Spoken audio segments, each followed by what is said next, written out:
Hello दोस्तों, नमस्कार, जय हिंद, जय भारत। मैं तिलक शर्मा उपस्थित हूं अनंत आईएएस के ऑफिशियल यूट्यूब चैनल पर। तो दोस्तों, ये अनंत आईएएस ऑफिशियल यूट्यूब चैनल ये देश का पहला हाइब्रिड कोचिंग सेंटर है, जिसमें हम ऑनलाइन प्लेटफॉर्म के माध्यम से आपको तैयारी कराते हैं। वेरी वेरी आपका जो डिफरेंट आपके वनडे एग्जाम है, इसके अलावा आपके यूपीएससी स्टेट पीसीएस के जो एग्जाम है, उन सब की आपकी तैयारी यहाँ पर ऑनलाइन प्लेटफॉर्म के माध्यम से कराई जाती है। तो अभी हम लोग कवच सीरीज में डिस्कस करने वाले हैं नेक्स्ट रीजनिंग के प्रैक्टिस सेट की, जो कि आपके सामने है। तो यहाँ ये आप आज की जो क्लास है ये काफी इंपॉर्टेंट होने वाली है उन लोगों के लिए जो कि आपके आरआरबी एनटीपीसी में इस बार अपीयर होने वाले हैं। तो यहाँ आज के इस वीडियो में हमने फिर दोबारा से 20 सबसे महत्वपूर्ण क्वेश्चन रीजनिंग के जो कि आज की इस क्लास में डिस्कस किए जाएंगे, जो आपके लिए जानना बहुत ज्यादा जरूरी है। चलिए चलते हैं पहले क्वेश्चन की तरफ, जो कि आपको बोर्ड पर दिखाई दे रहा है और आपको टॉपिक पता होगा। ये आपका मिसिंग नंबर का क्वेश्चन है। तो सबसे पहले फर्स्ट क्वेश्चन की तरफ चलेंगे। इसमें आपको देखोगे तो यहाँ पर डिफरेंट नंबर सबसे पहले हमें देखना होता है। जो भी आपके मिसिंग नंबर के क्वेश्चन होंगे मैट्रिक्स की फॉर्म में, यहां डिफरेंट नंबर अगर आप देखोगे तो 27, 144 और 68 ये आपको दिखाई देता है। अब इन पर कैसे पहुंचा जा सकता है ये हमें देखना है, क्योंकि 13 है, 13 और 7 का यूज करके अगर 27 पर पहुंचना है तो कैसे 7 को आप 2 से मल्टीप्लाई कर दोगे तो 27 पर पहुंच जाओगे। तो पहले वाले कॉलम को आपने क्या कर लिया, रिलेट कर लिया। क्या सेकंड वाले कॉलम को भी ऐसे ही रिलेट करेंगे? तो यहां पर 54 देख लेते हैं, यहां पर आगे प्लस 45 में अगर हम 2 का मल्टीप्लाई करते हैं तो कितना आएगा, 90 और 54 आपका 144 आ जाएगा। मींस आपने जो कॉन्सेप्ट पहले वाले कॉलम में लगाया था वही सेम टू सेम दूसरे कॉलम में भी लग जाएगा। तो इसी तरह से आपका थर्ड वाले कॉलम को हम लोग सॉल्व करेंगे। Question mark plus 32 multiply by 2 कितना रिजल्ट आना चाहिए, 68। तो यहाँ क्वेश्चन मार्क की वैल्यू कितनी आ जाएगी, 68 माइनस का ये आपका 64। मींस आपका जो क्वेश्चन मार्क की वैल्यू आएगी वो क्या आएगी, ए ऑप्शन 4। तो ये इसका आपका पहले वाले क्वेश्चन का आंसर रहेगा। 4 आंसर इसका सही आंसर है। नेक्स्ट क्वेश्चन पर चलेंगे। तो ये आपके जो क्वेश्चन है ये नंबर एनालॉजी को लेकर क्वेश्चन पूछा गया है। इसमें हमें ये देखना है कि शुगर के कोड को हम कैसे 11 बना सकते हैं। तो यहां पर जब हम शुगर को लिखते हैं, शुगर, इसका कोड हमें कितना बनाना है, 11। क्योंकि शुगर में जो आपका इसके डिफरेंट जो अल्फाबेट दे रखे हैं, इनकी पोजीशंस को अगर हम डिस्कस करें तो ये 19 हो गया, ये 21, ये कितना 19 21 का सम कितना आएगा, 40, 47 और 48 और 18 कितना आ जाएगा, 66। लेकिन ये सम तो 66 आ रहा है, आपको कितना आंसर चाहिए था, 11। कैसे पहुंचोगे आप, डिवाइड बाय 6 करके। मींस यहां पर जो हमने लॉजिक सोचा वो हमने क्या सोचा कि इन सब पोजीशंस का हम सारे अल्फाबेट की पोजीशंस का सम करके डिवाइड कर देंगे किससे, 6 से। अब क्या सेकंड वाले पायलट के लिए भी सेम सीक्वेंस लग रहा है? तो यहां पर आप देखोगे पायलट का जो कोड है वो आपका 12 दे रखा है। पी का कोड कितना होता है आपका, 16, 9 25 और 12 37 और 15 कितना आएगा आपका, 52 और 20 कितना आ गया, 72 से अगर आपको 12 पर जाना है कैसे पहुंचोगे, divide by 6। Means same sequence आपका पायलट के लिए लग रहा है, तो वही सीक्वेंस आपको होटल के लिए भी लगाना है। तो यहां आप होटल का जब आप कोड देखते हो तो होटल में एच का कोड कितना होता है, 8 और 15 23 और 20 43 और 5 48 और 12 कितना आ जाएगा, 60। अब 60 में जब आप 6 से डिवाइड करोगे, डिवाइड बाय 6 करोगे तो आपको कितना मिलेगा, 10। तो यहां पर आपका होटल का जो कोड है वो आपका सी ऑप्शन 10 सही हो जाएगा। इस तरह के क्वेश्चन बड़े आसानी से आप सॉल्व कर सकते हो। इनको लेकर डिटेल में हमने आपके यहाँ पर वीडियो जो चैनल पे आपके प्लेलिस्ट में पड़े हुए उनको जाकर आप जरूर देख लेना, वहां पर ये चीजें बहुत अच्छे से समझाई हैं। अब आपके पास बहुत ज्यादा टाइम नहीं बचा है कि आप हर टॉपिक को एक एक आपका करके क्लियर करो, क्योंकि एग्जाम आपका नेक्स्ट मंथ में आपका एक्सपेक्टेड बताया जा रहा है। इसीलिए आप क्या करोगे, जो भी टॉपिक आपको नहीं समझ में आता या जो टॉपिक आपका वीक है बस केवल उसी टॉपिक को आप देखोगे और प्रैक्टिस सेट को फॉलो करोगे। तो चलते हैं इसके नेक्स्ट क्वेश्चन की तरफ। नेक्स्ट क्वेश्चन डायरेक्शन डिस्टेंस को लेकर था। अब ये आपका एक बहुत बड़ा ही आपका दिखने में क्वेश्चन है। इसको अगर हम स्टेप बाय स्टेप अगर हम सॉल्व करें तो देखो, ईस्ट वेस्ट हो गया, ये नॉर्थ और ये साउथ। तो सबसे पहले अली बिंदु पी से पश्चिम की ओर 12 किलोमीटर गाड़ी चलाता है। तो यहां पर पी बिंदु हमने कहां पर कंसीडर किया, सेंटर पर। तो वो 12 किलोमीटर पश्चिम की ओर गाड़ी चलाएगा। तो इस तरह से वो पश्चिम की ओर गाड़ी चलाता है, कितना, 12 किलोमीटर।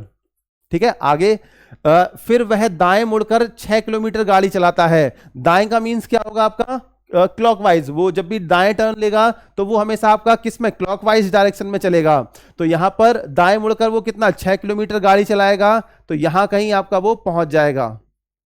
दाएं मुड़कर 6 किलोमीटर गाड़ी चलाकर बिंदु क्यू पर पहुंचता है। तो इस बिंदु को नाम क्या दिया है आपका, क्यू।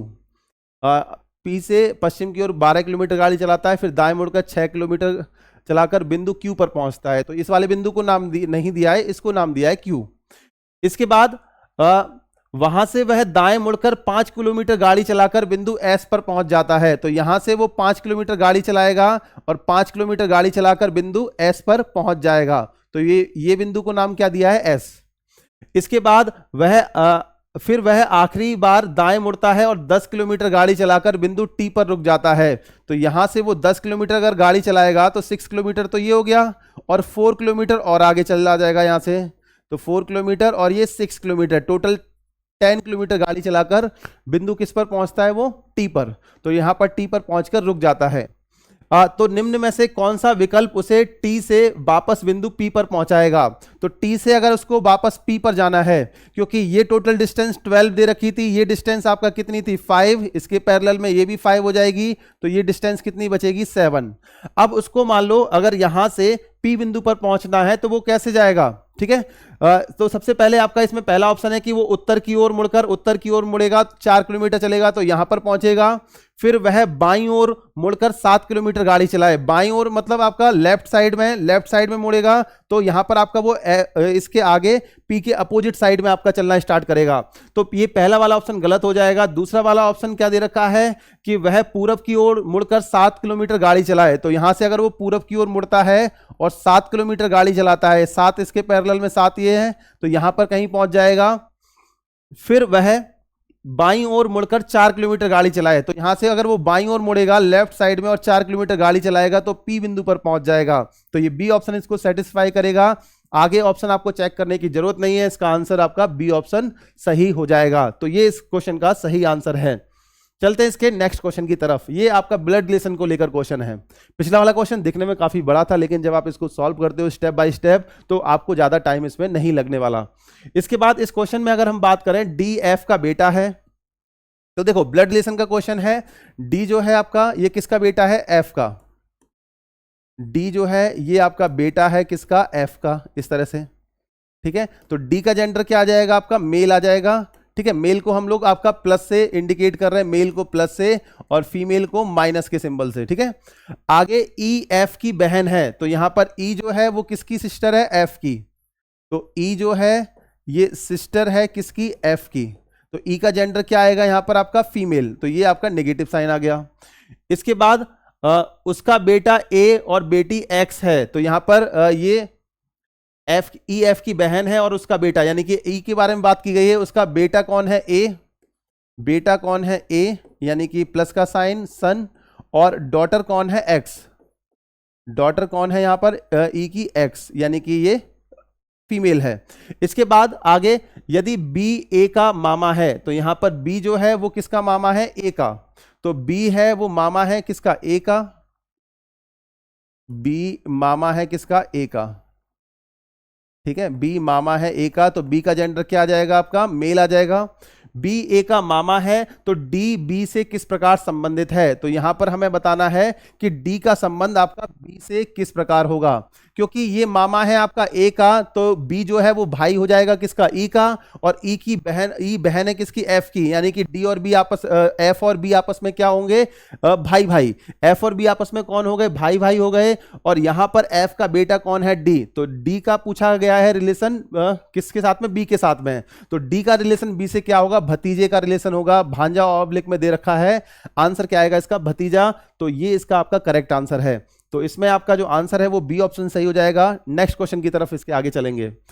अब इसमें 4 विकल्प दे रखे हैं, इसमें आपको डिफरेंट डिफरेंट आकृतियां हैं।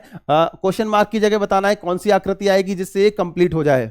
तो सबसे पहले चलो हम इसके साथ में ही ड्रॉ करके चलते हैं। ये आपका इस तरह से पहले कंप्लीट होगा, यानी कि सबसे पहले आपका ये आपको आकृति दिखाई देगी। इसके बाद ये जो आकृति है ये इसके सिमिलर है, तो इसके सिमिलर आकृति आपको कहां पर, इसके अपोजिट बनानी है। तो यहां पर अगर आप देखोगे तो इस साइड से ये आपका आगे की तरफ गए हैं हम लोग, और यहां पर यहाँ पर इस साइड से और यहाँ पर इस साइड से। तो ये आपका जो आकृति आएगी वो कुछ इस तरह की आएगी, यहाँ से इस तरह से और आगे इसको ऐसे, ठीक है। तो ये आपको जो आकृति है वो कौन से ऑप्शन में दिखाई देगी, किस ऑप्शन में आपका दिख रहा है ये आकृति बनी हुई, सेकंड वाले ऑप्शन में, ठीक है। और किसी ऑप्शन में तो नहीं है, हाँ। तो इसका जो आंसर है वो सेकंड ऑप्शन सही हो जाएगा, और तो कोई ऑप्शन सही नहीं हो सकता। तो आंसर इसका सेकंड ऑप्शन यानी कि बी ऑप्शन इसका करेक्ट आंसर है। तो ये आपका आकृति को लेकर क्वेश्चन था, नॉन वर्बल रीजनिंग से ये बताना था कि कौन सी आकृति इसको सही रिप्रेजेंट करती है। ये वाली आकृति नहीं करेगी, क्योंकि यहाँ पर जो आगे वाला आपका जो ये पार्ट है ये आपका थोड़ा बड़ा होना चाहिए, जो कि सेकंड ऑप्शन में दे रखा है आपको। नेक्स्ट क्वेश्चन की तरफ चलते हैं। इसमें अब ये क्वेश्चन सिंबल एंड नोटेशन को लेकर है। यहां पर ये बताना है कि कौन से दो सिंबल या कौन से दो नंबर चेंज करने से ये इक्वेशन आपकी सही हो जाएगी। अब इसमें जो इक्वेशन दे रखी है वो क्या दे रखी है, 3 डिवाइड बाय 4, आगे प्लस का सिंबल 2 इक्वल टू 6। अब इसमें सबसे पहले ए ऑप्शन को चेक करते हैं। तो ए ऑप्शन में आपका प्लस और मल्टीप्लाई को आपस में चेंज करना है, यानी कि प्लस को मल्टीप्लाई की प्लस को मल्टीप्लाई लिखना है और मल्टीप्लाई को प्लस, लेकिन यहां पर मल्टीप्लाई नहीं दिया है तो यहां 3 डिवाइड बाय 4, अच्छा इसमें 4 और 6 को भी चेंज करना है। तो यहां पर 4 की जगह क्या आएगा आपका 6 डिवाइड बाय 3 डिवाइड बाय 6, ठीक है। 4 की जगह 6 लिख दिया, प्लस की जगह मल्टीप्लाई 2 इक्वल टू किसके आना चाहिए आपका, जो 6 है इसकी जगह क्या आ जाएगा, 4 आ जाएगा, है हाँ 6 की जगह क्या आएगा आपका 4। अब देखो यहाँ पर 3 को जब हम 6 से डिवाइड करेंगे तो ये 1/2 आएगा, मल्टीप्लाई 2 से करेंगे तो क्या ये 4 के इक्वल आएगा, नहीं आएगा। तो पहला वाला ऑप्शन तो गलत हो गया। सेकंड बी वाले ऑप्शन को जब आप चेक करते हो तो डिवीजन और मल्टीप्लाई को चेंज करते हैं आपस में।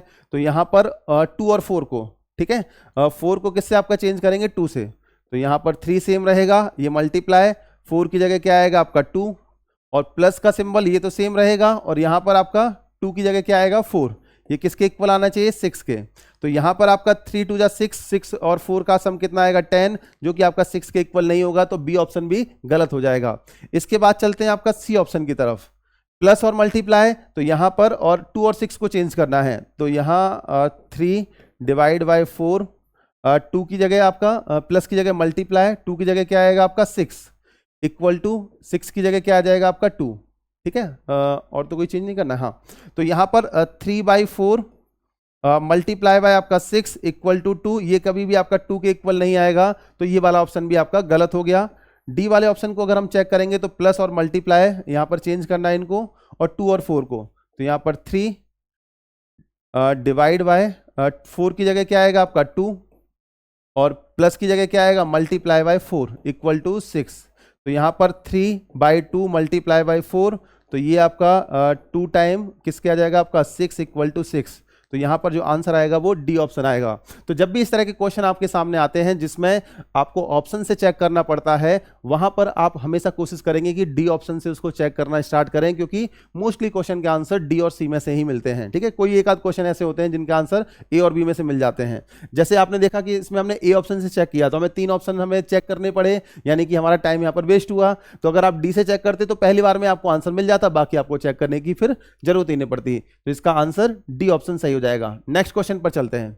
अब इसमें डिफरेंट आपके शेप है, ट्राइंगल, सर्कल और स्क्वायर। जो कि आपका ट्राइंगल है वो चाय पीने वालों को शो करेगा, सर्कल जो है वो कॉफी पीने वालों को शो करेगा, और जो स्क्वायर है वो रस पीने वालों को शो करता है। अब इसके रेस्पेक्ट में कितने लोग ऐसे हैं, बताना है कितने लोग ऐसे हैं जो कॉफी पीते हैं।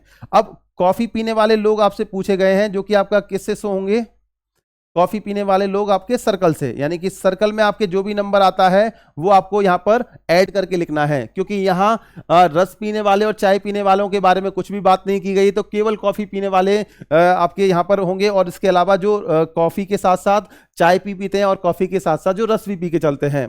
तो इनका अगर हम सम करेंगे तो देखो 43 प्लस 38 प्लस 45 प्लस 23 और प्लस 15। तो यहाँ पर कितना 5 और 3 8 और 5 13 और 8 21 और 3 24। तो 2 और 1 3 और 2 5 और 4 9 और 3 12 और 4 16। तो इसका जो आंसर आएगा वो आपका आएगा बी ऑप्शन 164। आसान क्वेश्चन था। चलते हैं इसके नेक्स्ट क्वेश्चन की तरफ। यहाँ पर आपका एक परिवार में निम्नलिखित सदस्य हैं और उनके मध्य के संबंध आपके ये उल्लेखित किए गए हैं। तो इन आंकड़ों का अध्ययन करते हुए प्रश्न का उत्तर दें। तो उक्त परिवार में कितनी महिला सदस्य हैं ये आपको बताना है, ठीक है। अब यहां पर ए बी की बहन है, तो ए बी की क्या है आपका बहन, बी के बारे में और कोई इंफॉर्मेशन, बी सी की पुत्री है। तो देखो यहां पर इन्होंने आपका सॉल्व करके यहां पर दिया है, प्लस जो सिंबल है वो किसको, पुरुष को शो करता है, और माइनस का सिंबल महिला को शो करता है। तो यहां पर ये बताना है कि कितनी महिला सदस्य हैं। तो एक तो आपका ए है ये महिला सदस्य, बी, इसके अलावा जे, इसके बाद आगे चलोगे तो आपका एफ, ठीक है, और जी। तो ये तो आपका फिक्स है कि 1 2 3 4 5 5 तो आपका महिला सदस्य हैं। लेकिन यहां पर डी एक ऐसा आपका पर्सन है जिसका जेंडर हमें नहीं पता है, क्योंकि डी के आगे ना प्लस लिखा है ना माइनस। तो डी का जेंडर आपका यहां पर नहीं पता है, ना ही आपको किसका जेंडर पता है, एच का। तो ये दो लोग ऐसे हैं जिनके जेंडर नहीं पता है, हो सकता है ये पुरुष हो या हो सकता है महिला हो। तो यहां पर इसके अगर ऑप्शन के रेस्पेक्ट में देखेंगे तो यहां पर कम से कम आपकी 5 महिलाएं तो जरूर हैं। तो इसका जो आंसर आएगा वो क्या आएगा, न्यूनतम 5 महिलाएं। कौन सी, ए बी, इसके बाद आपका जे, एफ और जी, ये आपके टोटल 5 कम से कम महिलाएं हैं। और डी और एच में आपका हो सकता है आपका एक महिला हो या दोनों महिलाएं हो। तो इसका जो आंसर आएगा वो ए ऑप्शन सही हो जाएगा। इसके अगले क्वेश्चन पर चलेंगे। तो यहां पर प्रश्न पूछा गया है, ये आपका स्टेटमेंट और कंक्लूजन को लेकर है। क्या सरकार को युवा उद्यमियों को प्रोत्साहित करना चाहिए? तो आपका ये इन्वेस्टर होते हैं, युवा इन्वेस्टर जो हैं, जो कि आपके कहीं किसी ना किसी आपका बिजनेस में इन्वेस्ट करते हैं, उनको सरकार को प्रोत्साहित करना चाहिए। तो ये जो प्रश्न है ये आपका क्या है, पॉजिटिव स्टेटमेंट को शो करता है। पॉजिटिव स्टेटमेंट को शो करेगा। तो यहां पर क्या है, पहला जो तर्क दे रखा है कि हाँ वे बेरोजगारी के बोझ को कम करेंगे, तो बात बिल्कुल सही है कि वो बेरोजगारी के बोझ को कम करेंगे अगर सरकार उनको सपोर्ट करती है। तो दूसरा वाला आपका तर्क है वो भी पॉजिटिव दे रखा है कि हाँ वे देश के विकास में योगदान करेंगे। तो ये भी बात बिल्कुल सही है, क्योंकि आपका वो बेरोजगारी आपका कम करेंगे, उसके साथ साथ देश की इकोनॉमी में भी आपका पार्टिसिपेट करेंगे। तो इसका जो आंसर आएगा वो क्या आएगा कि दोनों तर्क आपका ही क्या करेंगे, कथन को सेटिस्फाई करेंगे। तो इसका जो आंसर आएगा वो ए ऑप्शन सही हो जाएगा। तो यहां पर जब भी इस तरह के क्वेश्चन आते हैं कथन और तर्क को लेकर, हमें यह देखना होता है कि कथन पॉजिटिव है या नेगेटिव। उसके रेस्पेक्ट में अगर पॉजिटिव वाला तर्क है तो वो उसको आपका 100% फॉलो करेगा, लेकिन नेगेटिव वाला जो होगा वो उसको फॉलो नहीं करेगा। बस आपको यह देखना होता है कि कथन पॉजिटिव है या नेगेटिव। कुछ कथन ऐसे भी होंगे जिनकी पॉजिटिव नेगेटिव दोनों साइड्स होती हैं। आगे इसके अगले क्वेश्चन की तरफ चलते हैं। 6 विद्यार्थी हैं जो कि एक सीधी बेंच पर पूर्व की ओर मुख करके बैठे हैं, ठीक है। 6 लोग हैं पूर्व की ओर, 1 2 3 4 5 और ये 6। अब इसके बाद यहां पर सीधी बेंच में पूर्व की ओर मुख करके बैठे हैं। के और टी जी के ठीक बगल में बैठे हैं, ठीक है। तो जी के बगल में कौन बैठे हैं, के और टी। चलो हमने जी को अगर मान लो यहां कंसीडर किया, जी को मान लो अगर हमने यहां कंसीडर किया इस तरह से, ठीक है। तो के और टी हो सकता है के यहां पर हो, टी यहां पर हो, या तो आपका टी यहां पर हो, के यहां पर हो, ठीक है। इस तरह से हमने अपने मन से कहीं भी मान लिया। अब इसमें क्या दे रखा है, के और टी जी के ठीक बगल में बैठे हैं, पी किसी एक सिरे पर बैठा है। तो यहां पर पी जो है वो हो सकता है आपका इस सिरे पर बैठा हो, या पी हो सकता है आपका इसके सबसे टॉप मोस्ट आपका सिरे पर बैठा हो। इसके बाद आगे क्या दे रखा है इसमें इंफॉर्मेशन,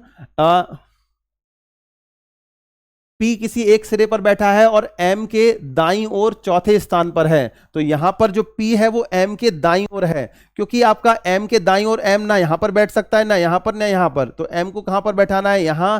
एम के दाईं ओर अगर आप चलोगे तो आपको बॉटम की साइड जाना पड़ेगा, 1 2 3 4। तो यहां पर अगर एम है तो पी का प्लेस आपका ये फिक्स हो जाएगा, और पी को हमें इस प्लेस से हटाना पड़ेगा।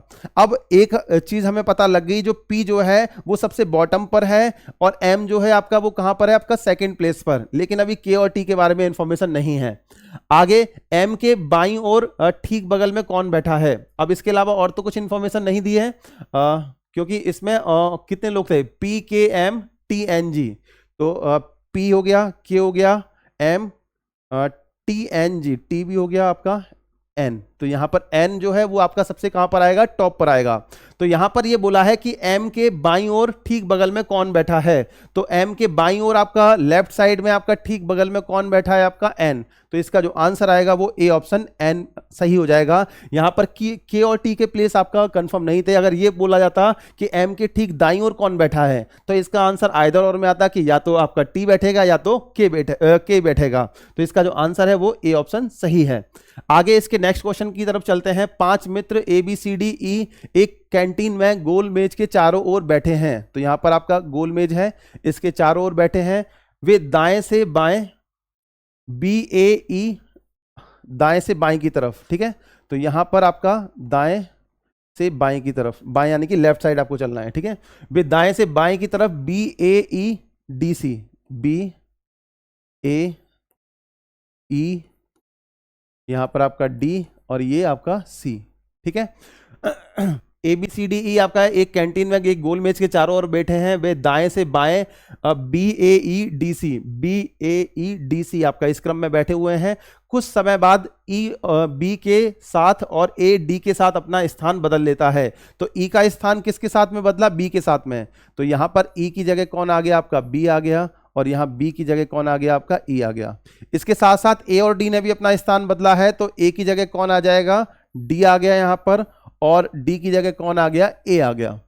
अब यहां पर ये पूछा गया है कि अब D कहां पर बैठा है, मतलब D किसके बीच में बैठा है, क्योंकि ऑप्शन भी आपको ऐसे दे रखे हैं। तो D जो है वो किसके बीच में बैठा है, आपका B और E के। तो इसका जो आंसर आएगा वो क्या आएगा, आपका B और E या E और B, यानी कि C ऑप्शन इसका सही आंसर है। तो ये भी आपका एक बड़ा ही अच्छा क्वेश्चन था। आगे इसके अगले क्वेश्चन पर चलेंगे। स्लॉग को लेकर क्वेश्चन है। तो जब भी स्लॉग का क्वेश्चन आएगा तो वहां पर आप क्या ड्रॉ करोगे, बेसिक और पॉसिबल डायग्राम। स्लॉग को लेकर आपका लेक्चर एक यहां पर प्लेलिस्ट पे पड़ा हुआ है, उसको आप जरूर फॉलो करना। वहां अगर आप उसको देख लोगे तो कभी भी स्लॉग का आपका क्वेश्चन गलत नहीं होगा। वो प्लेलिस्ट में आपका पढ़ा हुआ है ऑलरेडी, ठीक है, उसको आप देख लेना एक बार। अदरवाइज ये क्वेश्चन आपको समझ में नहीं आएंगे वेन डायग्राम मेथड से। सबसे पहले कथन क्या है कि सभी सीढ़ियां लिफ्ट हैं। तो सभी सीढ़ियां यानी कि सभी स्टेयर क्या है, आपका लिफ्ट के सर्कल में आ जाएंगी। कोई भी लिफ्ट एक्सीलेटर नहीं है। तो यहां पर कोई भी लिफ्ट एक्सीलेटर नहीं है। आगे कोई भी लिफ्ट एक्सीलेटर नहीं है। कुछ एक्सीलेटर हेलीकॉप्टर हैं। तो कुछ एक्सीलेटर क्या है, आपका हेलीकॉप्टर, इस तरीके से। आगे कुछ लिफ्ट आपका विमान है। तो यहां पर कुछ लिफ्ट ऐसे हैं जो कि क्या है, आपका विमान। तो ये आपका क्या है, विमान को चलो हम V से इंडिकेट कर देते हैं, ठीक है। कुछ लिफ्ट ऐसी हैं जो कि क्या है, आपका विमान। ये इसका क्या बन जाएगा, बेसिक डायग्राम बन जाएगा। इसको हम रिलेट कैसे कर सकते हैं, क्योंकि आपका सभी सीढ़ियां जो हैं वो लिफ्ट हैं। तो सीढ़ियों और लिफ्ट को हम एक सर्कल में बना देंगे। इसके बाद लिफ्ट का किससे, एक्सीलेटर से कोई लेना देना नहीं है, क्योंकि कोई भी लिफ्ट एक्सीलेटर नहीं है। लेकिन आपका जो H फॉर हेलीकॉप्टर, हेलीकॉप्टर है वो रिलेट कर सकता है किससे, हेलीकॉप्टर रिलेट करेगा किससे, आपका लिफ्ट से या फिर आपका सीढ़ी से। तो यहां पर आपका ये इससे रिलेट कर सकता है कुछ इस तरीके से। ये आपका किसका सर्कल बन जाएगा, हेलीकॉप्टर का। इसके बाद ये दे रखा था कि कुछ लिफ्ट विमान हैं, यानी कि लिफ्ट का आपका कुछ पार्ट ऐसा है जो कि क्या है, विमान है। तो इसको हम आपका विमान को इस तरह से भी बना सकते हैं, या तो आपका इसको हम ऐसे भी ड्रॉ कर सकते हैं। ये सीढ़ियां लिफ्ट हो गई और ये आपका विमान। आगे आपका ये सर्कल किसका है, हेलीकॉप्टर, और यहां पर ये क्या है, एक्सीलेटर। एक्सीलेटर का इससे लिफ्ट से कोई लिंक नहीं होगा। अब इसके बेसिस पे हमें इसका आंसर बताना है। 2 पॉसिबल डायग्राम सफिशिएंट है। सबसे पहले निष्कर्ष की तरफ चलेंगे। कोई भी सीढ़ी एक्सीलेटर नहीं है। तो कोई भी सीढ़ी एक्सीलेटर नहीं है, ये बात बिल्कुल सही है, क्योंकि सीढ़ी का एक्सीलेटर से कोई लेना देना नहीं है, क्योंकि सारी सीढ़ियां तो लिफ्ट हैं। तो यहां पर ये बेसिक में भी सही है और पॉसिबल में भी सही है। बेसिक में सही, पॉसिबल में सही, तो पहला वाला निष्कर्ष सही हो जाएगा। आगे दूसरे वाले निष्कर्ष की तरफ चलते हैं। तो कुछ हेलीकॉप्टर एक्सीलेटर नहीं है। तो यहां पर कुछ हेलीकॉप्टर ऐसे हैं जो कि आपका क्या है, एक्सीलेटर नहीं है। लेकिन यहां पर जब आप देखोगे तो यहां सभी हेलीकॉप्टर और एक्सीलेटर को हम लोग एक सर्कल में बना सकते हैं यहां पर। तो ये दिया है कि कुछ हेलीकॉप्टर ऐसे हैं जो कि एक्सीलेटर नहीं है। यहां भी आपका कुछ हेलीकॉप्टर ऐसे जो एक्सीलेटर नहीं है। लेकिन अगर हेलीकॉप्टर एक्सीलेटर को एक सर्कल में बनाएंगे तो ये आपका फिर फॉलो नहीं होगा। तो इसमें आपका सेकंड वाले पे अगर हम चलेंगे, अच्छा इसके अकॉर्डिंग तो आपका फॉलो हो रहा है, तो ये आपका सेकंड वाला भी आपका करेक्ट होगा। इसके बाद थर्ड वाले को अगर हम देखते हैं, ठीक है, सेकंड वाले को भी होल्ड करना है, इसके हम कंक्लूजन पे आएंगे। थर्ड वाले में दे रखा है कि कुछ सीढ़ियां विमान हैं, यानी कि कुछ स्टेयर ऐसे हैं जो कि क्या है आपका विमान, लेकिन इसमें आपका ये फॉलो नहीं होता, यहां पर ये फॉलो जरूर हो जाएगा। तो बेसिक में गलत, पॉसिबल में सही, तो फाइनली आपका ये क्या हो जाएगा, रॉन्ग। इसके बाद फोर्थ वाले को जब आप चेक करोगे तो कुछ लिफ्ट क्या है आपका विमान है, ये आपका एज इट इज दे रखा है, मतलब फोर्थ वाला आपका ये बेसिक में भी सही है, पॉसिबल में सही है, तो फाइनली आपका करेक्ट है। तो फर्स्ट और फोर्थ आपका सही है। सेकंड वाले को आप देखोगे तो ये इसमें ये दिया था कि कुछ हेलीकॉप्टर एक्सीलेटर नहीं है, तो यहां पर कुछ हेलीकॉप्टर ऐसे हैं जो एक्सीलेटर नहीं है, यहां पर भी कुछ हेलीकॉप्टर ऐसे हैं जो एक्सीलेटर नहीं है, और यहां पर भी कुछ हेलीकॉप्टर ऐसे हैं जो एक्सीलेटर नहीं है। तो बेसिक में सही है, पॉसिबल में सही, तो फाइनली करेक्ट। तो इसका जो आंसर आएगा वो क्या आएगा, फर्स्ट, सेकंड और फोर्थ। तो यहां पर फर्स्ट, सेकंड और फोर्थ यानी कि डी ऑप्शन इसका क्या आ जाएगा, सही आंसर आ जाएगा। तो ये इसका क्या है, आपका सही आंसर है, जो कि आपका फॉलो करेगा। आगे इसमें नेक्स्ट क्वेश्चन की तरफ चलते हैं। नेक्स्ट क्वेश्चन में, राहुल का जन्म 10 जून 1992 को हुआ था, उसका जन्म सप्ताह के किस दिन हुआ है। तो यहां पर राहुल का जो जन्म है वो 10 जून 1992 को हुआ है। आपको इस पर डेट पता करना है, डे पता करना है कि कौन सा डे होगा। तो सबसे पहले 10 जून 1992 के रेस्पेक्ट में कंप्लीटेड ईयर हम पता करते हैं, और उसके बाद फिर क्या पता करते हैं, रनिंग ईयर। कितने ईयर कंप्लीट हो चुके हैं, 1991, और रनिंग ईयर में कहां तक जाना है आपको, 10 जून 1992 तक। ये आपको मेथड बताया गया था। 1991 ये आपका यूनिवर्सल मेथड है, जो हर तरह के क्वेश्चन, कैलेंडर के हर तरह के क्वेश्चन पर वैलिड होगा। ये आपका ट्रिक वाला जो आपका कोड वाला मेथड नहीं आपको बताया गया था, क्योंकि वो आपका हर तरह के क्वेश्चन पर वैलिड नहीं होता। इसीलिए यहां पर अगर हम 1991 की बात करते हैं तो इसको हम लोग क्या लिखेंगे, 1600 प्लस 300 और प्लस 91। 1600 में कितने ऑड डे होंगे आपके, 0। 300 में कितने ऑड डे होंगे यहां पर आपके, 1। और 91 में 91 प्लस 91/4। तो ये कितना आ गया आपका, 92 प्लस ये आपका 22। ठीक है, ये आपका सम करने पर कितना आएगा, 114। 114 को 7 से आप डिवाइड करोगे, ये आपका 2 ऑड डे। ठीक है, यहां पर आपके कितने आ गए, 2 ऑड डे आ गए। ठीक है, अब आपको कंप्लीट रनिंग ईयर में कहां तक जाना है, 10 जून तक जाना है। ठीक है, तो मंथ वाइज आपको वेरी करना पड़ेगा। सबसे पहले जनवरी कंप्लीट हुआ जिसमें 3 ऑड डे थे। फेब, क्योंकि 1992 क्या है आपका, लीप ईयर है, तो इसके रेस्पेक्ट में फरवरी 29 दिन का होगा, जिसमें आपका एक विषम दिन आएगा। इसके बाद मार्च, अप्रैल, मई, और आपको जून में कहां तक जाना है आपका, 10 तक। ठीक है, 10 को 7 से डिवाइड करोगे तो आप 3 भी लिख सकते हो। ठीक है, या तो 3 लिख दो या तो 10 लिख दो। अब इसमें 3 और 3 6 और 1 क्या, 7, ये आपका 7 कट जाएगा।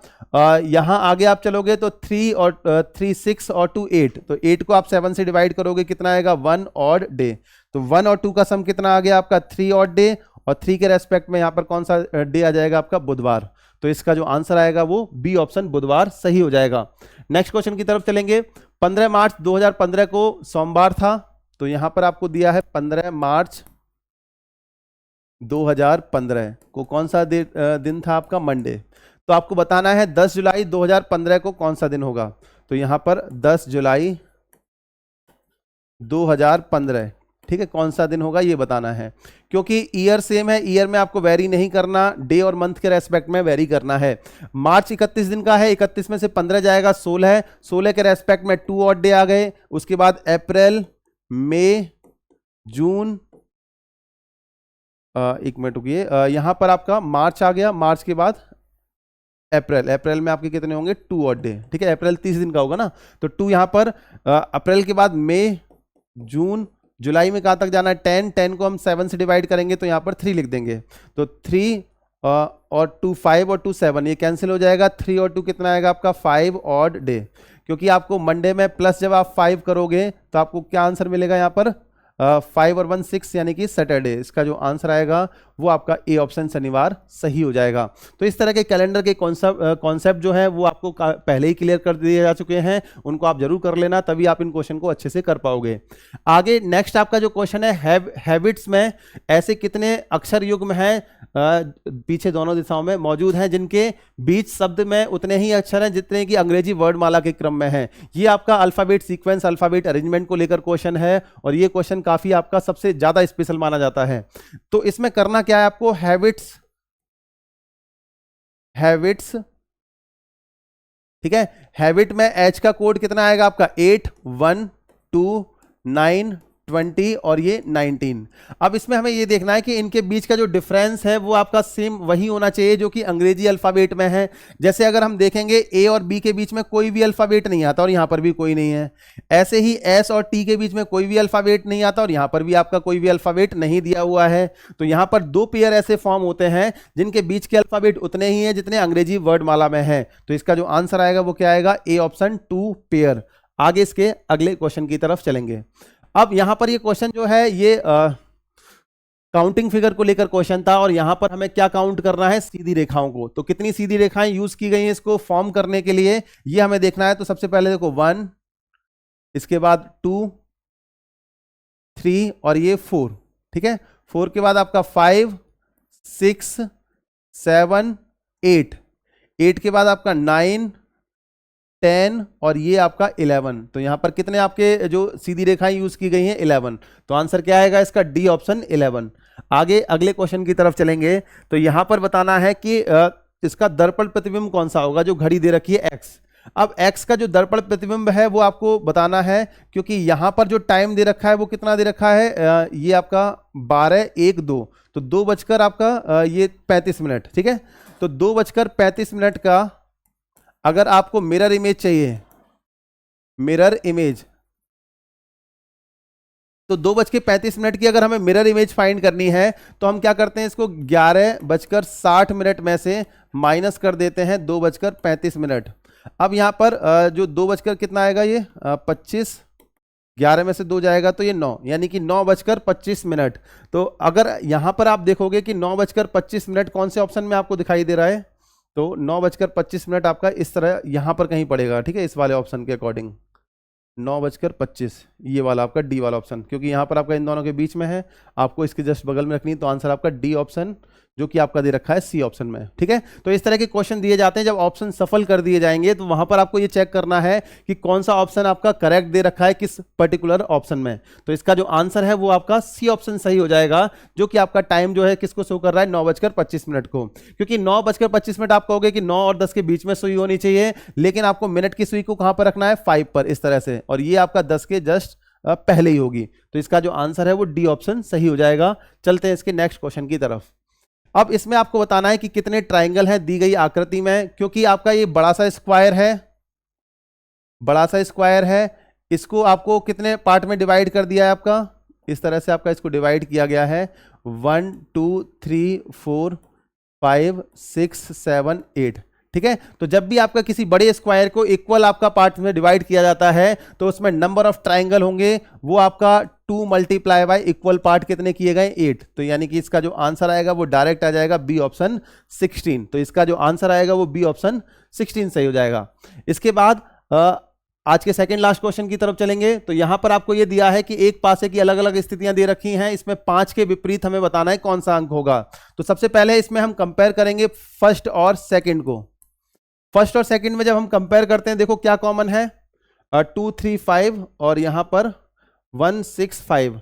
अब यहां पर इसमें जो कॉमन है 5 है। अब 5 के अपोजिट में क्या होगा, क्योंकि 5 के बगल में 2 और 3 है, 5 के बगल में आपका 1 और 6 है, तो बच क्या जाता है आपका 4। तो 5 के अपोजिट में क्या आ जाएगा, 4, वही हमें पता करना था। आंसर आपका बी ऑप्शन इसमें सही हो जाएगा।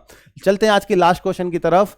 यहां पर ये जो क्वेश्चन है ये आपका एनालॉगी को लेकर क्वेश्चन पूछा गया है। तो यहां आपको रिलेट करना है कि इसको BLCM को FHGI के साथ में। तो यहां पर 2 से 6 पर गए कैसे, +4, 12 से 8 पर गए -4, यहां पर भी +4 और यहां पर भी -4।